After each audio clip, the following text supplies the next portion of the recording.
Okay, guys, we are going to start chapter 26 this morning. If you will remember, yesterday when we finished on 25, there was a huge fight between Andrew Peckelman and Miguel. Andrew thinks that everybody is choosing Miguel over him. Kyle and his crew were supposed to be playing a game to get clues, but they had to run off and help Miguel before they could play the game. But then at the end of the chapter, they were given a new bonus clue. This chapter starts, we're back with Charles Chiltington again. There are 4 different Dewey Decimal numbers mentioned in here. The 300s, because that is the Dewey level that has transportation in it. The book Umpire Strikes Back in the 700s, because remember the 700s have all kinds of fun things like art and games and magic and hunting and fishing. And languages in the 400s, including hieroglyphics.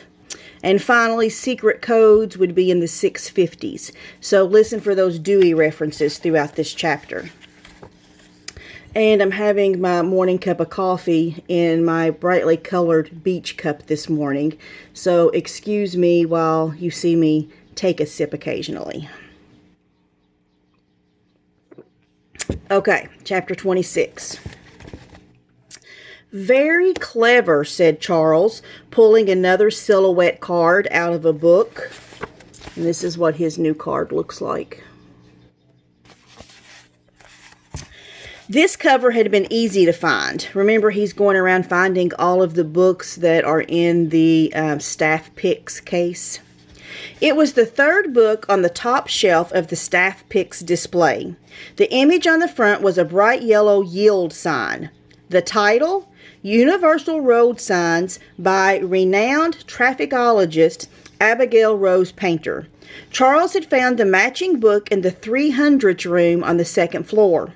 The 300s were all about social sciences, including things like commerce, communications, and, ta-da, transportation.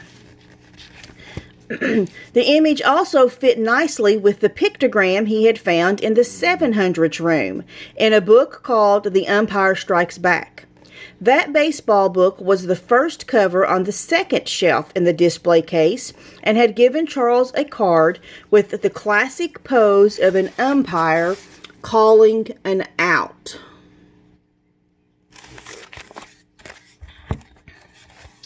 Reading the images from left to right, then down, just like you'd read a book, Charles knew he was on the right track. The traffic sign book gave him walk, and the umpire book gave him out. Put the 2 picture words together, and he had walk out. Clearly, if he could find all 12 silhouettes, the staff picks display would tell him how to walk out of the library. Although he had absolutely no idea what the first image he had found, the quarterback tossing a pass, had to do with escaping the library. Not yet, anyway. 3 down, 9 to go, said Charles, winking up at the closest security camera. And, Mr. Lemoncello, if you're watching, may I say that you are an extremely brilliant man. Charles had never sucked up to a video camera before. He figured it was worth a shot. Maybe Mr. Lemoncello would send him a bonus clue or something. Instead, when Charles stepped out of the 300s room, somebody sent him Andrew Peckelman. The goggle-eyed library geek was sputtering mad as he rushed down the steps and stomped around the 2nd floor balcony. Stupid library. Stupid Lemoncello, stupid Sphinx and Sekhmet. Why so glum, Andrew? Charles called out. Because this game stinks. Mr. Lemoncello just sent a bunch of holograms hurling hieroglyphics after me. He could put somebody's eye out with those things. Really? With a hologram? Hey, they're made with lasers, aren't they? Indeed. Say, speaking of hieroglyphics, where might I find a book about picture languages? "Ha! Why would I help you?" "Because Kyle Keeley is working with Akemi Hughes and Sierra Russell. I imagine it is only a matter of time before your friend Miguel Fernandez joins their team too." "Miguel isn't my friend. Besides, I'm better at navigating my way through a library than he'll ever be." "I know. That's why I want you on my team." "Really?" Charles smiled. Kids like Andrew Peckelman were so easy to manipulate. "Oh, yes. Work with me, and I guarantee you the world will know that you should be the head library aide at Alexandriaville Middle School." "The 400s, blurted Peckelman. "Pardon?" "That's where you'll find books on hieroglyphics and all kinds of languages. If you want secret codes, those are in the 600s room, the 650s to be exact." Charles shot out his hand.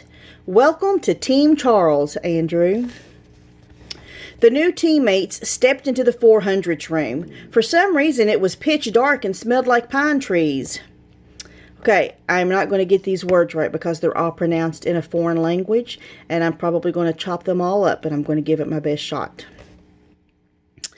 "Bienvenida, bienvenue, Witamy, Quakarabisha."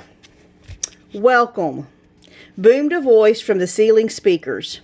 "This is the 400s room, home of foreign languages. Here, Charles and Andrew, you can learn all about your American heritage." A bank of spotlights thumped on. Charles and Andrew were face to blank face with a row of 4 featureless mannequins. An overhead projector beamed a movie onto dummy number 2, turning it into a perky woman who looked like a flight attendant. "Hello and welcome to Your Heritage. I'm Debbie. Let's begin your voyage." "That's okay," said Charles. "We're rather busy." "Let's begin your voyage," the mannequin repeated. Charles sighed. Obviously, there was no way to turn this silly display off. He might as well speed things along by telling the dummy what it wanted to hear. "Fine, but can we go with the abridged version?" Abridged means the shortened version. "We're in a bit of a rush." "Yeah," added Andrew. "We have to escape before noon tomorrow." The woman, whose body remained frozen while a movie made her face and costume spring to life, reminded Charles of the graveyard statues from the Haunted Mansion ride at Disney World. "While we research your family trees," she said, "please enjoy this short and informative film." "Is this part of the game?" Andrew whispered to Charles. "Possibly. Pay attention for any bonus clues." "Okay, what do they look like?" "Who can ever say?" A screen behind the life-size dummies leapt to life with all sorts of scratchy images of people huddled together on the deck of a boat near the Statue of Liberty. "For decades," narrated the ceiling voice, "public libraries have proudly served America's newest citizens, the immigrants who flock to these shores, yearning for the freedom to build their own American dreams." Charles really wasn't interested in this kind of stuff. His ancestors were all Americans. The only language they spoke was English. That's not true. His ancestors were not all Americans. All of us have ancestors that come from other countries. We were all immigrants at one point to this land, except for the Native Americans. So his ancestors are not all Americans.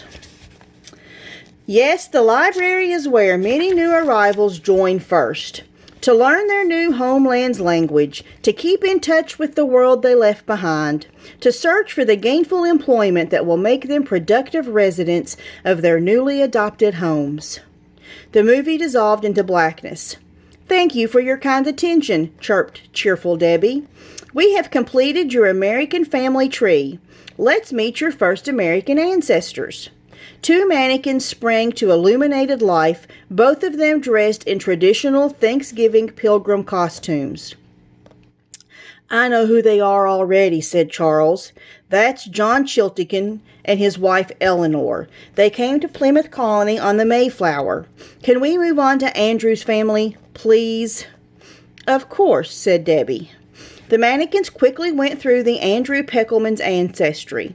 Apparently, the family name had originally been Pickleman because they made pickles. After a prolonged parade of pickle people, the dummies took on the guise of Andrew's most famous ancestor, a guy in horn-rimmed glasses and a tweed sports car named Peter Paul Peckelman.